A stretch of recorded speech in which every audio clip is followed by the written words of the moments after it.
Hello, welcome. Poetry changes lives once again. Poetry changes lives all the time, you know.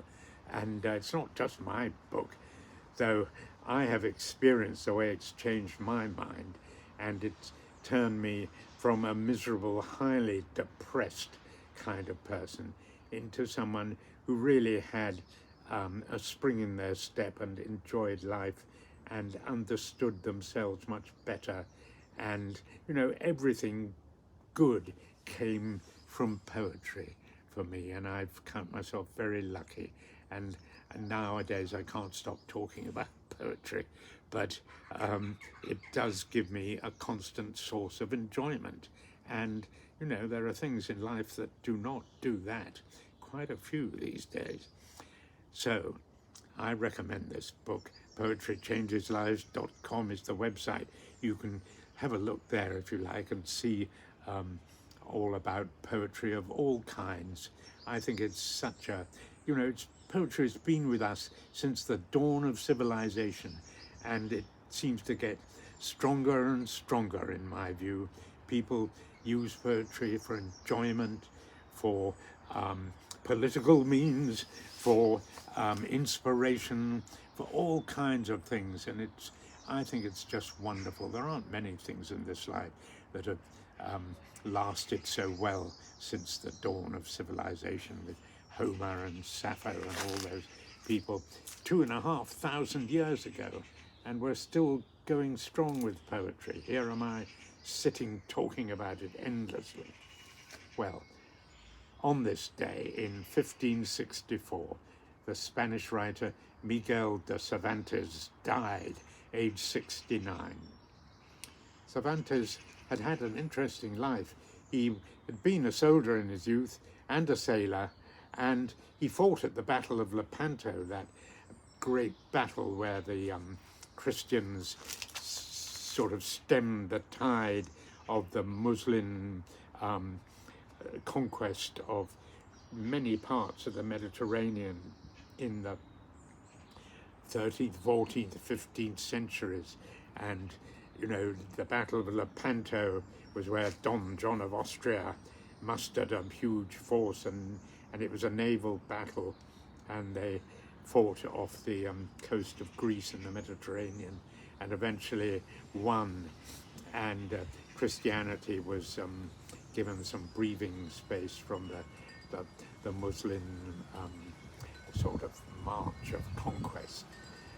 It's a wonderful poem, well worth reading. After the Battle of Lepanto, in which Cervantes fought, his ship was taken by Barbary pirates, and he spent 5 years in captivity, I think as a galley slave, until his family ransomed him. You know, that's quite a life in those days. Wow. When he was safely back home in Spain, he worked for several years as a tax collector and a sort of naval agent. Not very effectively, it has to be said. But then his wonderful book, Don Quixote, came out and won him financial security. But he was 58 years old by then and only had another 11 years to live. But it was still a very interesting life, and his famous book, Don Quixote, the story of the old knight and his youthful assistant, Sancho Panza. They travel around Spain trying to do heroic deeds. It can be seen, not everybody likes it. Some people think it's rather too brutish and sort of bullying sometimes, but it's well worth reading, and certainly the Spanish consider Cervantes to be sort of the father of their literature, and virtually, you know, the father of the language as it is today. In fact, Spanish is often spoken of today as the language of Cervantes. Well, today's poem has to be from that wonderful G.K. Chesterton poem Lepanto, that starts off, you know, with the Sultan of Byzantium laughing in the sun and seeing his conquests, and then Don John of Austria and the Pope try to organize a force to fight him, and Don John Austria fails to interest, the King of France and the Queen of England. The shadow of the Valois is yawning at the mast. The cold Queen of England is looking in the glass. It's wonderful, inspirational stuff and beautiful imagery, of course. I'm going to read towards the end, where Don John, at the actual battle, which has been going on a while, finally he starts winning, and he can see victory, and it's very exciting, and he frees a lot of the galley slaves. Here we are. Lepanto.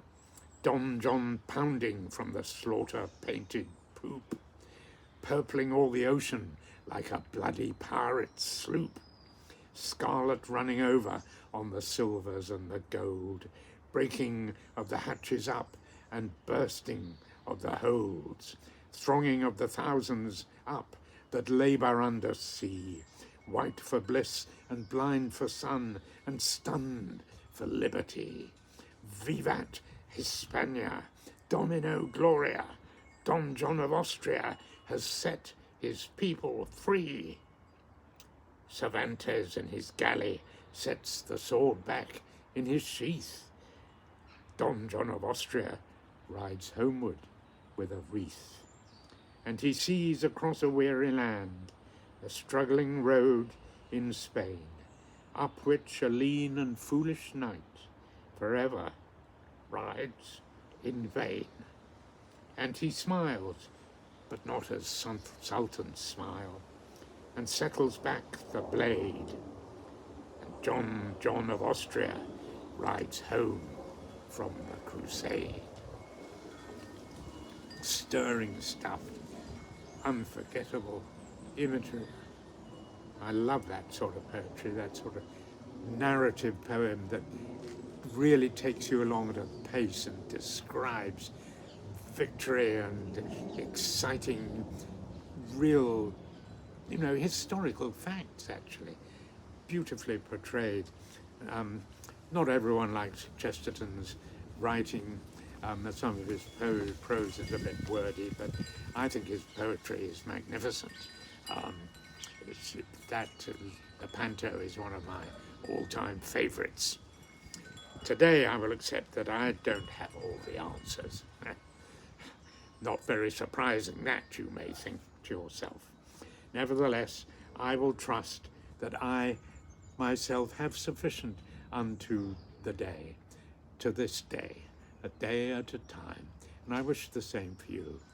I wish you all a good day, and I thank you for listening. See you again.